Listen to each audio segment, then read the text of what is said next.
오늘 삼손의 마지막 이야기를 한번 살펴보면서 주님께서 우리에게 주시는 은혜가 무엇인지 한번 살펴보도록 하겠습니다. 바로 본론으로 들어가서 첫 번째, 삼손은 평생 2번만 기도한 사람이었다는 것이죠. 다 같이 읽어봅니다. 시작. 삼손은 평생 2번만 기도한 사람입니다. 네. 삼손에게 있어서 삼손의 인생을 가만히 들여다보면서 가장 안타까운 점을 하나를 저에게 뽑으라고 한다면 저는 삼손의 기도 생활이다, 이렇게 말할 수 있다고 생각합니다. 그는 평생 기도한 흔적이 딱 2번밖에 없습니다. 물론 2번만 기도했을까요? 이렇게 딱 물어보면 정확하게는 천국 가봐야 알겠지만, 그러나 성경의 전체적인 정황과 삼손의 삶을 보면 평생 딱 2번만 기도한 사람, 그 사람이 삼손이었다고 볼 수 있다고 생각합니다. 한 번은 자신이 목이 말라서 하나님 앞에 기도했고, 하나님은 그를 불쌍히 여기셔서 에낙고레라는 샘을 그에게 허락해 주었던 것이 바로 그의 첫 번째 기도였던 것이죠. 그리고 두 번째 기도를 우리가 살펴봐야 할 텐데, 두 번째 기도는 26절을 보면 다곤 신전의 기둥을 붙잡게 해달라고 요청을 하죠. 그 다음에 28절을 보면 그의 두 번째 기도가 등장하고 있습니다. 자, 두 번째 기도를 보도록 하겠습니다. 28절을 보겠습니다. 28절. 다 같이 읽습니다. 시작. 그때에 삼손이 여호와께 기도했습니다. 주 하나님, 저를 기억해 주십시오. 하나님, 저에게 한 번만 더 힘을 주십시오. 내 두 눈을 뽑아버린 이 블레셋 사람들에게 원수를 갚게 해 주십시오. 아멘. 자, 이것이 삼손의 자신의 인생 가운데 등장하는 두 번째 기도였다는 것입니다. 내용을 우리가 뒤로 한 채, 삼손은 지도자입니다. 삼손은 지도자잖아요. 삼손은 이스라엘을 책임져야 될 지도자인데, 이스라엘을 책임져야 될 지도자가 그의 평생의 기도를 2번밖에 하지 않았다. 이 자체가 매우 안타까운 사실이라는 것이죠. 이해할 수 없는 일이기도 하고요. 여러분, 이스라엘 백성들이 가장 위대한 지도자라고 생각하는 사람은 2명이 있습니다. 한 명은 모세고 한 명은 다윗입니다. 누구와 누구라고요? 네, 모세와 다윗입니다. 그런데 여러분, 다윗의 삶은 말할 것도 없고, 모세의 인생을 가만히 생각해 보면 그는 그의 인생의 3분의 1, 최소한 3분의 1, 40년간은 완전히 밑바닥의 인생을 살았던 사람입니다. 앞에 40년도 잘 모르겠지만 어쨌든 중간에 가장 전성기의 나이에 해당하는 그 중간 나이의 40년은 가장 인생의 밑바닥 속에 헤맸던 사람이 삼손이었습니다. 우리나라 사람들이 그런 말 하잖아요. 보리 서말만 있어도 처가살이 한다, 안 한다? 안 한다. 처가살이 안 한다. 보리 서말만 있어도 처가살이 안 하는데 40년간 처가살이 한 사람이 모세였습니다. 네, 처가살이 한 사람, 능력이 없었다는 것이죠. 못난 사람이라는 것입니다.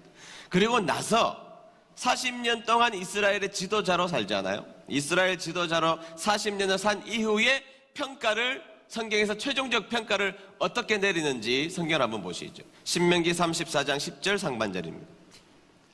다 같이 읽어봅니다. 시작. 그 후에는 이스라엘의 모세와 같은 선지자가 일어나지 못하였나니. 아멘. 아멘. 자, 그 후에는 이스라엘의 모세와 같은 선지자가 일어났어요? 일어나지 못했어요?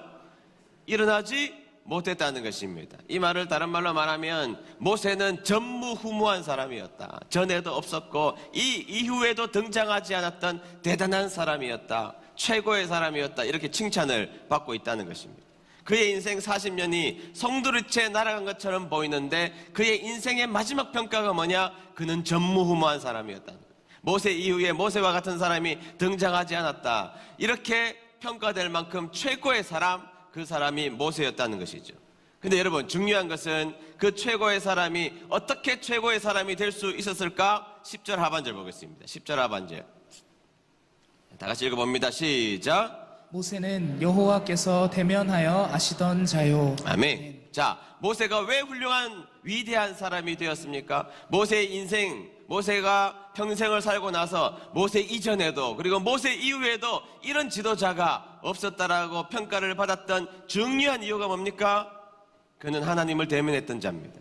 하나님 앞에 기도하며 하나님을 마주대했고 하나님 가까이에서 그 앞에 기도하는 자가 되었고, 성경의 평가는 기도하는 자로 살아갈 때에 이 모세는 세상에서 다시 한 번 더 태어나지 않는 위대한 사람이 되었노라고 성경에서 주장하고 있다는 것입니다. 얼굴과 얼굴을 마주 대할 만큼 긴밀한 기도를 했던 이 모세를 하나님은 귀한 사람으로 하나님은 세워주셨다는 것이죠. 여러분, 모세가 처음 등장했을 때 엉망진창이었습니다. 생각해 보십시오. 분노 조절 장애 아닙니까? 여러분, 화났다고 사람을 때려 죽여요? 여러분, 화나면 사람 때려 죽입니까? 우리 이곳에 그런 분 아무도 없습니다. 그러니까 여러분, 최소한 우리가 모세 초반기의 인생을 보면 모세보다 괜찮은 사람들입니다. 우리는 화난다고 사람을 때려 죽이지는 않습니다. 마음으로는 죽일 수 있어도 겉으로는 죽이지 않습니다. 그런데 때려 죽이고 나서 정신을 차리자 어떻게 됩니까? 겁이 나기 시작했습니다. 겁이 나서 도망가 버리고 말죠. 겁쟁이입니다. 분노 조절 장애에다가 겁쟁이였던 사람이 누구냐? 바로 모세였다는 것이죠. 그런데 그의 마지막 평가는 뭐냐? 그는 전무후무한 사람이 되었다는 것입니다. 왜? 그는 하나님과 대면하여 하나님께 기도하는 자였기 때문이라는 것입니다. 그가 기도하는 자가 될 때 그의 인생은 초라한 모습이 있었고 성격적 문제도 있었고 여러 가지 복잡한 인생의 어두운 그림자를 만났지만 그가 기도하는 사람이 되었을 때 그는 하나님이 크게 쓰시는 전무후무한 사람이 될 수 있었다는 것입니다. 기도의 능력입니다. 제가 한번 소개했지만 빌리 그레이엄 목사님이 전 세계를 다녔지 않습니까? 전 세계에 빌리 그레이엄 목사님이 가지 않은 곳이 어디 있겠습니까? 빌리 그레이엄 목사님이 캐나다를 방문하고는 이렇게 적어 놓았습니다. 캐나다에 나는 새소리를 듣고 깼다. 그리고 캐나다에게는 하나님이 주신 놀라운 자연 환경이 있었다. 이렇게 소개했습니다. 그가 일본을 방문했을 때는 이야기했습니다. 나는 일본의 공장의 요란한 소리와 사람들의 출근 소리를 듣고 깼다. 그리고 이 나라는 경제 대국이 될 것이다. 이렇게 이야기했습니다. 그리고 우리나라에 대해서는 이렇게 설명했습니다. 한국이라는 나라에 와서는 내가 교회의 새벽 종소리를 듣고 깼다. 그러면서 이렇게 말합니다. 새벽 기도를 하는 한국 교회는 이미 하나님께 복받은 나라다. 여러분, 우리 대한민국이 빌리 그레이엄 목사님 왔을 때 세계에서 그렇게 잘난 나라가 아니었습니다. 캐나다와 비교해서, 일본과 비교해서 그렇게 잘난 나라가 아니었지만 기도하며 새벽에 깨웠던, 새벽에 교회의 종소리로 이 주변을 깨웠던 한국교회는 이미 하나님 앞에 복받은 나라라고 선언했던 것입니다. 기도할 때 하나님의 복이 나의 복이 될 줄로 믿습니다. 기도할 때 하나님의 복이 나의 복이 된다는 것을 기억해야 됩니다. 여러분 한번 보시죠. 모세도 역시 마찬가지지만 삼손을 한번 생각해 보십시오. 삼손은 2번밖에 기도하지 않았습니다. 그런데 2번밖에 기도하지 않은 삼손에게 어떤 일이 벌어집니까? 30절 말씀입니다. 30절 말씀 다 같이 읽어봅니다. 시작. 삼손이 말했습니다. 나는 이 블레셋 사람들과 함께 죽겠다.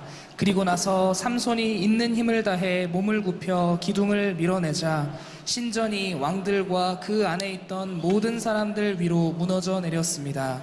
이렇게 해서 삼손은 살아있을 때보다도 죽을 때 더 많은 사람을 죽였습니다. 아멘. 자, 이 구절을 여러분 잘 생각해 보셔야 합니다. 자, 삼손이 비록 죽습니다. 죽어서 모든 것이 끝나죠. 그런데 성경의 증언을 한번 보십시오. 살아있을 때 죽인 사람보다 그가 기도한 다음에 죽을 때에 죽인 사람이 훨씬 더 많다는 겁니다. 여러분, 삼손은 능력자였습니다. 머리도 좋았습니다.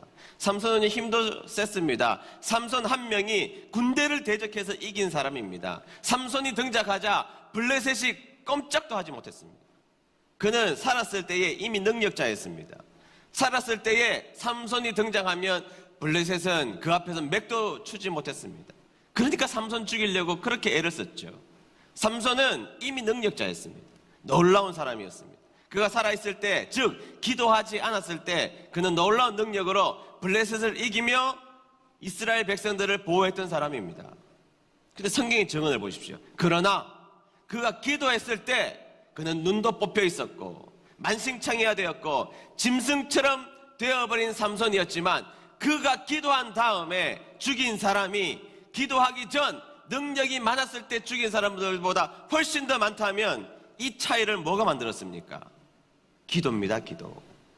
기도가 이 차이를 만들었다. 그는 이미 능력자였지만 그가 하나님 앞에 기도할 때 더 놀라운 능력자가 되었다. 믿습니까? 이것이 성경에서 말하는 증언이라는 것입니다. 여러분, 저는 바라기는 우리 은혜드림교회 성도님들이 기도의 사람 되시기를 주의 이름으로 축복합니다. 저는요, 이 삼손을 18번째 설교를 했으면 얼마나 샅샅이 들여다봤겠습니까? 삼손의 스토리는 이미 저에게는 오래전부터 꼬마 때부터 익숙한 스토리지만 다시 한 번 더 연구하고 다시 한 번 더 본문을 읽으면서 이렇게 불안불안한 적이 없습니다. 삼손에 대해서 말이죠. 이렇게 불안불안한 인물이 있을까 싶을 만큼 불안불안했습니다. 아찔합니다. 마지막 두 번째 이 기도조차 하지 않았으면 어떻게 되었을까? 기가 막히지 않습니까? 기가 막히지 않아요. 그러나 다행인 것은 삼손이 두 번째 기도함으로 말미암아 그의 수치를 하나님이 거두어 가주셨다는 것입니다. 그의 수치를. 너무나 비참한 그의 수치였지만 그가 두 번째 기도하자 하나님은 그의 수치를 거두어 가시고 이스라엘의 영웅으로 끝까지 남게 하셨다는 것입니다. 살다 보면요, 내 인생에 좀 빛이 들어왔으면 좋겠다, 이런 생각을 할 때가 있습니다. 하나님이 좀 내 인생을 좀 풀리게 해주셨으면 좋겠다, 이렇게 열심히 사는데 그런 생각이 들 때가 있습니다. 하나님이 내 인생에 좀 기쁨을 주시면 좋겠다, 그런 생각이 들 때가 있습니다. 하나님이 내 인생을 좀 열어주셨으면 좋겠다, 이런 생각이 들 때가 있습니다. 어떻게 해야 됩니까? 하나님 앞에 기도하는 여러분 되시기를 축복합니다. 여러분, 수치스러울 때가 있죠. 살다 보면 열심히 산 것 같은데 사람들에게 얼굴 들고 사람들을 쳐다보는 것이 두려운 수치스러운 삶을 살아갈 때가 있습니다. 그 수치스러운 인생이 있을 때 여러분 어떻게 해야 됩니까? 기도해야 됩니다. 기도해야 됩니다. 수치스러운 인생을 하나님이 거두어 가시고 여러분들의 인생 가운데 빛과 은혜를 비춰줄 줄로 믿습니다. 기도하여 하나님을 대면하는 여러분 되시기를 주의 이름으로 축복합니다. 두 번째, 연약함보다 크신 은총의 빛이 그에게 멈추지 않았다는 것이죠. 다 같이 읽어봅니다. 시작. 연약함보다 크신 은총의 빛이 그에게 멈추지 않았습니다. 네, 삼손은 끊임없이 우리를 불안하게 했던 사람입니다. 얼마나 못난 모습을 많이 보여줬던 사람입니까? 그런데 참 하나님의 은혜가 놀랍다는 생각이 듭니다. 여러분들이 잘 아시는 히브리서 11장은 믿음의 영웅들의 이름이 올라간 장입니다. 근데 11장 32절에 보면 누구의 이름이 나오느냐? 삼손의 이름이 떡하고 자리를 잡고 있다는 것이죠. 보겠습니다. 32절. 다 같이 읽습니다. 시작. 내가 무슨 말을 더 하리요? 기드온, 바락, 삼손, 입다, 다윗 및 사무엘과 선지자들의 일을 말하려면 내게 시간이 부족하리로다. 아멘. 네, 보세요. 삼손이요, 바락, 기드온, 입다, 다윗, 사무엘과 어깨를 견주며 믿음의 영웅장에 하나님은 이름을 얹어두고 계신다는 것입니다. 하나님의 은혜가 끊임없이 삼손의 인생 가운데 비추고 있음을 볼 수가 있죠. 그리고 삼손의 인생의 마지막 장면을 소개하는 구절을 보면 그가 죽었습니다. 시체되었습니다. 그리고 묻혔습니다. 그런데 마지막 여전히 이렇게 소개하고 있어요. 제가 읽어보면 이렇습니다. 삼손은 20년 동안 이스라엘 백성의 사사로 있었습니다. 마지막까지 이스라엘 백성의 사사로 성경은 삼손을 여전히 소개하고 있다는 것입니다. 삐뚤어진 인생을 살고 어두운 인생을 살았지만 여전히 하나님께서 비추어 주시는 은혜의 빛은 끊어지지 않았다는 것을 설명하고 있는 것입니다. 여러분, 하나님은요, 우리의 연약함 그대로 사용하십니다. 저는 그것을 믿어요. 제가 잘하는 것만 가지고 하나님이 사용하시는 것은 아닙니다. 우리의 못나고 연약한 부분들을 여전히 사용하시는 하나님 믿습니까? 네, 거기에 하나님이 빛을 비춰주신다고요. 마시마 유키오의 소설 금각사라는 소설이 있죠. 유명한 소설입니다. 주인공 미조구치는 말을 더듬는 사람입니다. 심하게 더듬습니다. 이 컴플렉스 때문에 학교에서 자신감도 없고 자존감도 낮아지고 친구들을 사귀는 것이 쉽지 않았습니다. 말을 더듬지 않으려고 애를 쓰면 쓸수록 오히려 더 심하게 말을 더듬는 미조구치였습니다. 자신감도 낮아져 있었습니다. 그런데 이 미조구치에게 가시왈이라는 친구가 등장하죠. 가시왈이 왁이라는 친구가 등장하는데 기이한 친구였습니다. 이 친구는 심한 안짱다리 장애를 가지고 있었던 아이인데요. 이 아이는 걸을 때마다 온몸이 뒤뚱거리고 흔들리며 걸었습니다. 그 모습이 매우 우스꽝스러웠던 것입니다. 그런데 이 가시화기는 그 누구보다도 쾌활하고 친구들과 잘 어울렸고 심지어는 그를 따르는 여자들도 많았던 것입니다. 인기가 좋았습니다. 어느 날 열등감에 사로잡혀 있는 이 주인공에게 가시화기가 찾아와서 그렇게 이야기했습니다. 미저구치, 내 다리가 안짱다리라는 사실이 오히려 다른 사람들과 특별하게 구별되는 특별한 조건이야. 심하게 다리를 저는 것이야말로 내 자신만의 독특한 개별성이 된다고. 그러면서 주인공 미저구치에게 그렇게 말합니다. 더듬으라고 이렇게 이야기합니다. 이 친구의 말이 이 미저구치에게 빛이 된 것이죠. 이 미저구치에게 빛이 된 것입니다. 더듬으라고. 그게 뭐 어때서? 물론 이 소설은 나중에 엉뚱한 방향으로 흘러가지만 여하튼 이 주인공 미저구치의 인생에 어느 날 빛이 들어온 것입니다. 자신의 약점, 어두운 그림자, 못난 모습이라고 생각했지만 못난고 장애를 가지고 있는 그 친구의 위대한 선은 더듬으라고. 그것은 다른 사람들과 차별되는 독특한 개별성이 될 수 있어 빛이 비추어진 것이죠. 여러분, 야고보서 1장 17절 위대한 말씀입니다. 한번 볼까요? 다 같이 읽습니다. 시작. 온갖 좋은 은사와 온전한 선물이 다 위로부터 빛들의 아버지께로부터 내려오나니 그는 변함도 없으시고 회전하는 그림자도 없으시니라. 아멘. 네, 좋은 온갖 선물들은 빛들의 아버지에게 온다. 주님이 우리에게 빛을 비추시면 아무리 어두워 보이고 약점처럼 보이고 허물처럼 보일지라도 하나님은 그것을 빛으로 만들 수 있는 분, 그분이 우리가 믿는 하나님이시라는 것이죠. 여러분, 빛이 비추어지면요 세상이 달라 보입니다. 어떤 분이 그런 이야기를 했습니다. 어둠에 있는 두 종류의 어둠이 있다. 여러분, 우리의 인생에서 그림자를 만날 때가 있잖아요. 못나고 불편하고 여러 가지 사람들에게 드러내지 않는 그런 어둠을 만날 때가 분명히 있다는 것이죠. 그런데 어둠도 다 똑같은 어둠이 아니라는 것이죠. 두 가지 어둠으로 나눌 수 있다는 것입니다. 어떤 어둠이냐? 여러분, 깜깜한데 여러분들이 어느 동네에 한번 갔다 와 생각해 보십시오. 전혀 보이지 않았습니다. 그런데 어느 날 번개가 팍 칩니다. 번개가 칠 때 이 동네를 한번 쳐다보았습니다. 번개가 딱 치면 찰나의 순간이지만 그 찰나에 이 마을이 어떤 마을인지 순간적으로 보인다는 것이죠. 번개가 몇 번 치면 순간적으로 보인다는 것이죠. 그러면서 이렇게 이야기합니다. 번개가 치고 번개가 친 어두움과 번개를 맞지 않은 어두움은 완전히 다르다는 거예요. 사실입니다. 그런 경험이 있을 것입니다. 번개가 한번 크게 치면 무엇인가 내 눈에 촥 들어오는 것이 있다는 것입니다. 비록 똑같은 어둠이지만 아니야, 내일 아침이면 저기 앞에 슈퍼 있을 것이고 저기 앞에 내가 좋아하는 빵집이 있을 것이고 저기 내가 좋아하는 곳이 있을 거야. 강이 있었고 산이 있었고 번개를 치고 난 다음에 바라보는 산하는 다르다는 것입니다. 똑같은 어둠을 지나가도 번개를 만난 사람과 번개를 만나지 않는 사람, 똑같은 어둠을 지나가도 빛을 만난 사람과 빛을 만나지 못한 사람은 달라진다는 것이죠. 주님이 뭐라 그러십니까? 빛의 아버지라는 겁니다. 빛의 아버지 하나님께서 여러분들의 인생에 빛을 비춰주신다면 여러분들의 인생이 달라지지 않겠습니까? 네, 삼손 인생의 마지막까지 빛을 비춰주시는 우리 하나님이 계셨다는 겁니다. 못나고 허물 많은 인생이지만 처음에도 빛을 비추어 주셨고 끝까지 그의 인생에 빛을 비추어 주시기를 원하시는 우리 하나님, 삼손에게 마지막까지 빛이 비추었던 것입니다. 하나님, 나에게 마지막 힘을 주십시오. 기둥 옆에서 기둥을 밀었는데 아무 일이 일어나지 않았으면 삼손은 성경에 기록될 가치도 없는 사람입니다.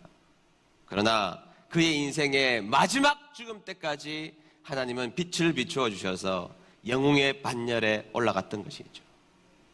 어두우십니까? 그림자가 심하게 여러분들의 인생 가운데 드리워지고 있습니까? 주님 앞에 빛을 달라고 기도하는 여러분 되시기를 주의 이름으로 축복합니다.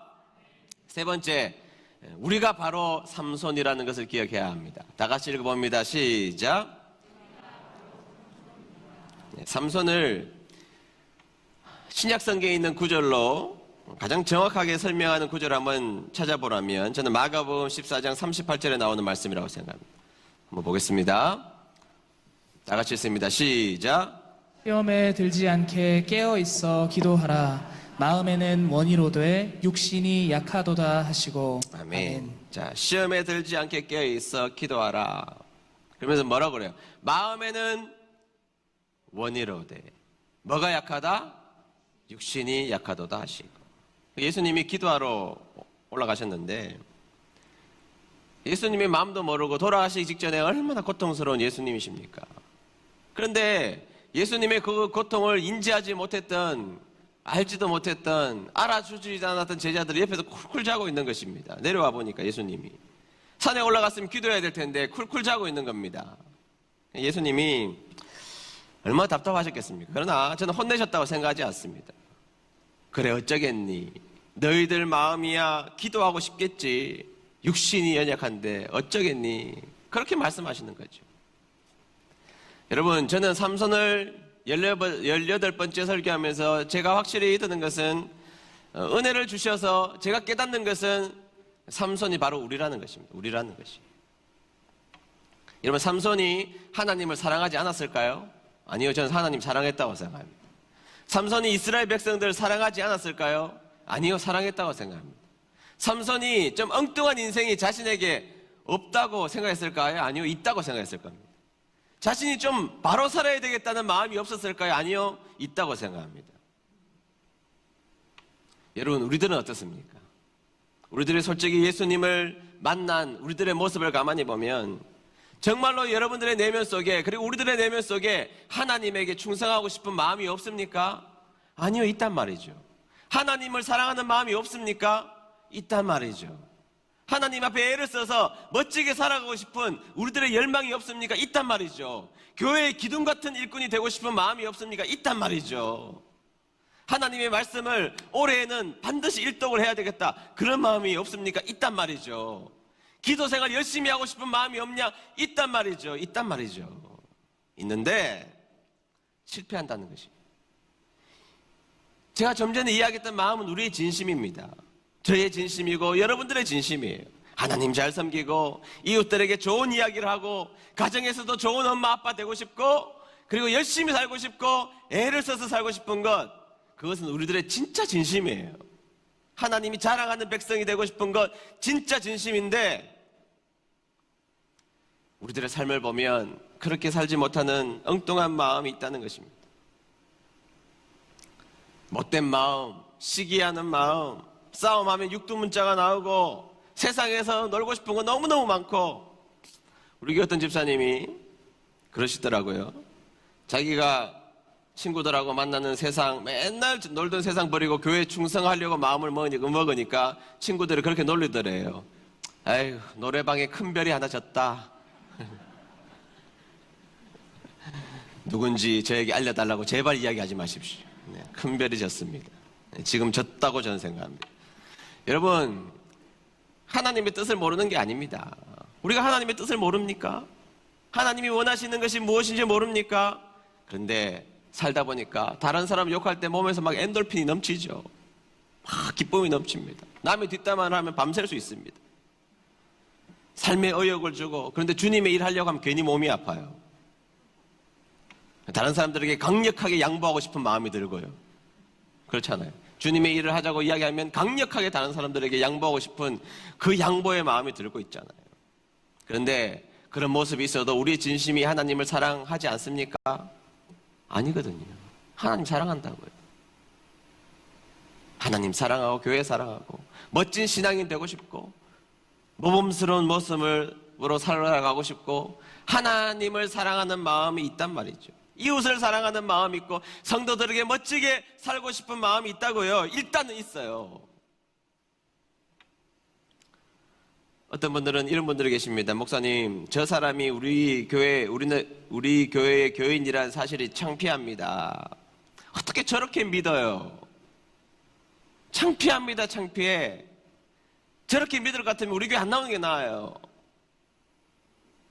그때 우리는 삼손의 모습을 들여다보고 생각해야 됩니다. 저분도 삼손이라는 거. 저분의 중심과 그 마음은 하나님을 사랑하는 마음이 있어요. 하나님 앞에 열심히 살고 싶은 그 열정적인 마음이 없는 것 아니에요. 모범스럽게 살고 싶은 마음이 있습니다. 그런데 마음은 원이지만 육신이 약한데 어떡합니까? 여기에 김삼손, 이삼손, 정삼손, 최삼손, 박삼손 많이 있습니다. 다 있게 마련입니다. 저 사람 삼손 같은 사람이지 내가 기도해 줘야 되겠다. 더불어 우리도 삼손이라는 것을 자각해야 합니다. 우리의 모습 속에 때로는 하나님 앞에 영광 돌리는 나의 모습이 있지만 여전히 영광 돌리고 살고 싶은 내 열정, 그러나 나의 영적인 게으름 때문에 한 걸음도 나아가지 못하는 삼손이 내 속에 있구나. 그렇지 않습니까? 네, 우리가 삼손이었습니다. 우리 모두가 삼손이었습니다. 우리 모두가 하나님을 향한 열정이 있으나 그러나 성실하게 그렇게 살지 못하는 우리들이 삼손이었던 것입니다. 이제 우리의 마음은 원이로되 우리의 육신도 원대로 하나님 앞에 쓰임받을 수 있는 주님의 백성 되시기를 축복합니다.